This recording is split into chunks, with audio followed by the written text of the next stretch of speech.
Gestão de negócios. Nós vamos hoje começar respondendo algumas perguntas, né, que temos recebido aí ao longo dessas programações. O nosso telespectador hoje diz o seguinte: eu tenho um imóvel que está avaliado aí por volta de R$ 1.100.000, onde ele vive com a família. O aluguel nesse mesmo prédio ou em imóveis semelhantes, tá, no bairro onde ele mora, gira em torno de R$ 4.500.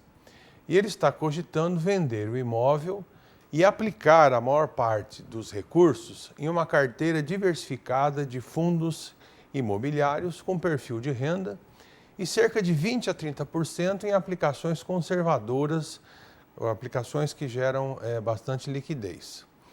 Pelas contas do nosso telespectador, ele espera que o retorno mensal distribuído pelos fundos, né, seja suficiente para pagar o aluguel no imóvel que ele atualmente reside, e que o saldo restante ele então pense em investir para aposentadoria, tá?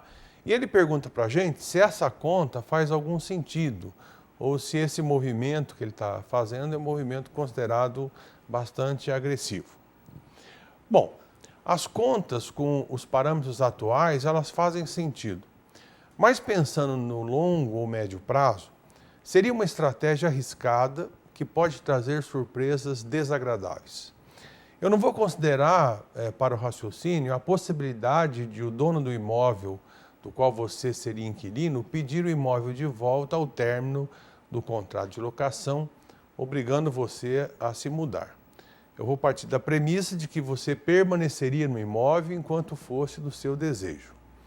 Nós precisamos primeiro entender um conceito bastante importante, que é o de cap rate. O cap rate é o percentual que representa a renda gerada de aluguel obtido pela divisão do valor do aluguel pelo valor do imóvel. No seu caso, o imóvel avaliado em R$ 1.100.000, tá? E seria alugado então por R$ 4.500 mensais, gerando aí uma renda de R$ 54.000 por ano. Ou seja, você teria uma taxa aí de cap rate de 4,9%. É um percentual realista para o mercado de imóveis residenciais. Hoje essa taxa gira em torno de 5%, podendo variar aí dependendo da cidade e das condições de mercado.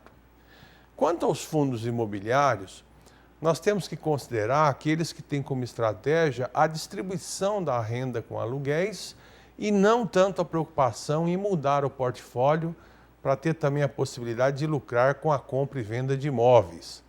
Essa estratégia traria, evidentemente, um risco adicional na alocação, o que não faria sentido na estratégia que você está avaliando.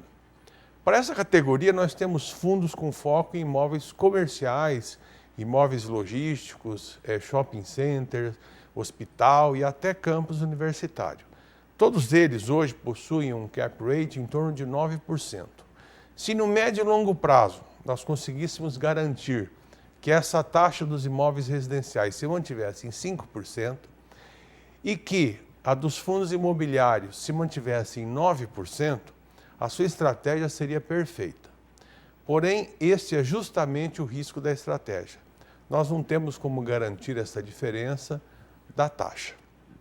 Dessa forma, eu considero uma estratégia bastante arriscada.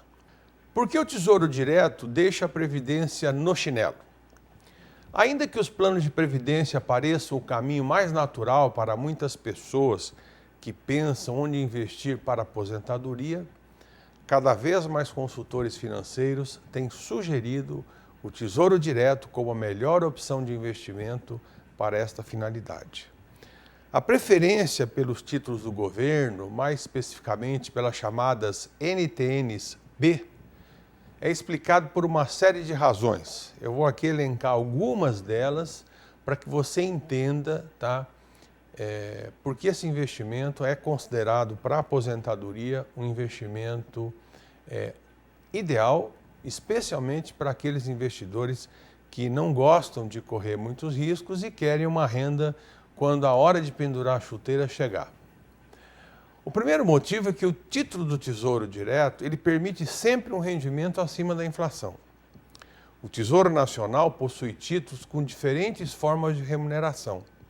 Dentre eles, o mais indicado para aposentadoria é o título chamado Nota do Tesouro Nacional Série B, ou as também conhecidas NTN-B. Essa nota, ela paga ao investidor uma taxa de juro pré-fixada, mais a variação da inflação, medida pelo IPCA, durante o período que você deseja fazer o seu investimento. Como este título promete um pagamento acima da inflação, ele sempre dará ao investidor um ganho real, que é uma proteção fundamental para quem investe para aposentadoria, já que nós estamos falando aí no investimento com prazo de 20, com 30 anos, e nesse caso, tá, as taxas de inflação ou as perspectivas de inflação são realmente imprevisíveis. Então, há que se ter segurança para esse tipo de investimento. O segundo motivo é que, ainda que os planos de previdência também invistam em títulos públicos, os custos para fazer esse investimento pelos fundos é realmente muito mais alto. Os fundos de previdência, eles investem em NTN-Bs, tá? E também em outros títulos do Tesouro Nacional. Só que, teoricamente, tá, eles contariam então com essa vantagem, com essa proteção da inflação.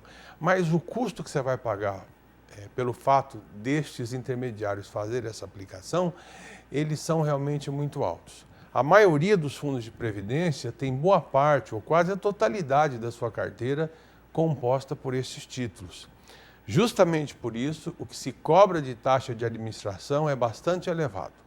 No investimento no Tesouro é cobrado uma taxa de custódia de 0,3% ao ano e pode ou não ser cobrado uma taxa de administração pela corretora ou pelo banco que vai fazer para você a negociação. Como existem corretoras que isentam essa taxa, o investidor, se souber negociar, tem a opção de pagar apenas 0,3% ao ano. Já os planos de previdência, na melhor das hipóteses, cobram taxas de 1% ao ano, sendo que, em alguns casos, as taxas chegam a superar os 3% e alguns planos ainda descontam de cada aporte que você faz uma taxa de carregamento que fica entre 1% e 4% do valor investido. Esses custos parecem pequenos à primeira vista, mas eles têm um efeito devastador sobre os rendimentos no longo prazo. Além disso, por mais que a maioria dos fundos de previdência invista nesses títulos do Tesouro, eles podem também investir em outras aplicações de renda fixa e até 49% da carteira pode ser investido em renda variável. A estratégia pode ser interessante, já que no longo prazo os investimentos arriscados podem trazer mais retorno, mas para quem é mais conservador, essa pode não ser a melhor opção, já que o investidor corre, evidentemente, com esses 49% na renda variável, um risco maior, tá? Se espera ganhar, a partir desse investimento, uma rentabilidade acima da inflação, mas sempre a gente tem que associar essa possibilidade de ganho maior com um nível de exposição ao risco mais alto. O brasileiro só poupa metade do que precisa para a sua aposentadoria. Os brasileiros preveem que a sua aposentadoria durará 23 anos, mas acreditam que as suas economias acabarão em 12 anos ou talvez 11 anos, ou seja, um tempo bastante anterior ao que eles consideram que permanecerão aposentados. Essa constatação foi publicada agora pelo HSBC, que fez uma pesquisa sobre aposentadoria com 15 mil pessoas de 15 países diferentes. Eles entrevistaram, inclusive no Brasil, mais de 1.000 pessoas.